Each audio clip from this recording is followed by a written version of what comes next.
जय श्री कृष्ण। आज का विषय है कि हमारी भारतीय संस्कृति में गौ पूजा का क्या महत्व है। तो हमारी भारतीय संस्कृति में गौ हमारी पूज्य माँ है। यह हमारी ही माँ नहीं अपितु ऋग्वेद के 8वें मंडल के 101 अनुवाक के 15वें सूक्त में वर्णन है कि यह गौ सर्वेश्वर भगवान शिव की भी माँ है। माता रुद्राणाम दुहिता वसुनाम सुषादित्यानाम अमृतस्य नाभि। गौ माता का कोई ऐसा अंग नहीं जिस अंग में देवताओं का वास न हो, अर्थात गौ माता की समस्त अंगों में देवताओं का वास होता है। ब्रह्मा, विष्णु, महेश एवं इंद्रादि समस्त 33 कोटि देवता गौ माँ के शरीर में निवास करते हैं। समस्त गंगादि पवित्र नदियां एवं समस्त तीर्थ भी गौ माँ के शरीर में निवास करते हैं। इसलिए गौ तीर्थ स्वरूपा है। अन्य सभी पशुओं के स्तन से निकला हुआ श्वेत स्वरूप दूध होता है, लेकिन गौ माता के स्तन से निकला हुआ श्वेत स्वरूप दूध नहीं अपितु अमृत होता है। गाय का दधी अमृत होता है, गाय का घृत अमृत होता है। इसलिए वेद कहता है कि गौ अमृतस्य नाभि, अर्थात गौ अमृत की नाभि है।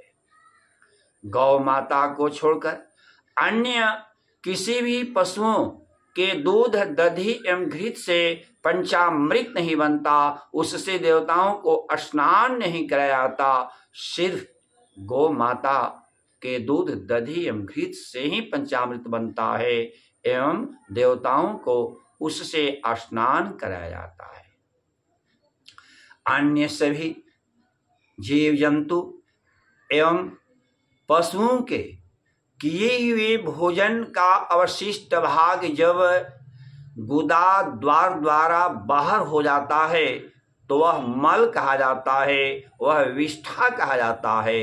लेकिन गौ माता का अवशिष्ट भाग जब गुदा द्वार द्वारा बाहर होता है तो वह विष्ठा नहीं कहा जाता, वह मल नहीं कहा जाता, अपितु वह गोबर कहा जाता है। अर्थात गौ माता के गुदा द्वार से निकला हुआ वह चीज जो वर को देने वाला है, आशीर्वाद को देने वाला है। क्योंकि शास्त्र कहता है कि गोमय वसते लक्ष्मी, अर्थात गोबर में साक्षात लक्ष्मी का वास होता है। जिस स्थान को गोबर से लीप दिया जाता है तो वहां विषाक्त कीड़े शीघ्र ही मर जाते हैं या भाग जाते हैं। जिस स्थान पर नकारात्मक ऊर्जा का वास हो, जिस स्थान पर प्रेत बाधा हो, प्रेत का वास हो, तो उस स्थान को यदि गाय का दूध, दधी, घृत, गोबर एवं गोमूत्र से पंचगव्य बनाकर उस स्थान पर छिड़क दिया जाए तो वहां से नकारात्मक ऊर्जा भाग जाती है, प्रेत बाधा दूर हो जाती है।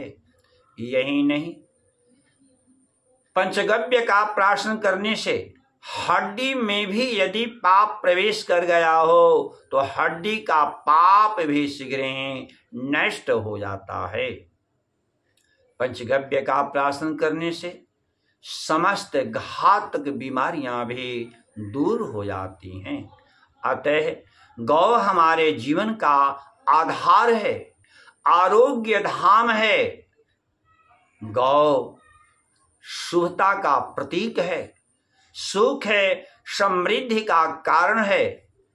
गौ का दर्शन करने से, गौ की सेवा करने से, गौओं के संग में रहने से, गौ को प्रणाम करने से एवं गौ माता का पूजन करने से हमारा समस्त पाप ठीक उसी प्रकार नष्ट हो जाता है जैसे कि अग्नि की थोड़ी सी चिंगारी रुई के विशाल ढेर को जलाकर नष्ट कर देती है।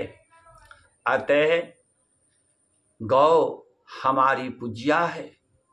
गौ को आदर देना चाहिए, सम्मान देना चाहिए। गौ की हत्या नहीं करनी चाहिए, गौ को पीटना नहीं चाहिए। शास्त्र कहता है कि जो व्यक्ति गौ माता का पूजन कर लेता है तो वह समस्त देवताओं का पूजन कर लेता है। गौ माता के पूजन से ही समस्त देवताओं की पूजा संपन्न हो जाती है। अंत में सबके मंगल की कामना। ओम स्वस्ति।